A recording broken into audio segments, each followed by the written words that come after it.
Hey everyone, if Vivaldi browser is using too much CPU in 2026, you're in the right place. In this guide, I'll show you step-by-step methods to reduce CPU usage and improve overall browser performance. First, high CPU usage is commonly caused by too many tabs, heavy extensions, background processes, or browser settings. Start by closing tabs you no longer need. Yeah, having dozens of open tabs can significantly increase CPU usage.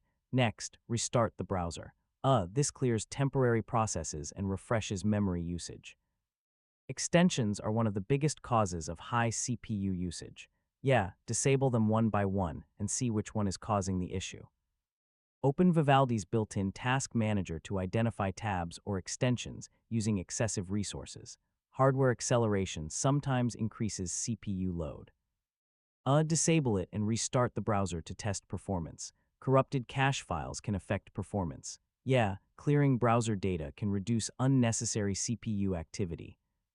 Close unnecessary applications running in the background. This frees up system resources. An outdated browser may contain bugs that increase CPU usage. Yeah, install the latest updates.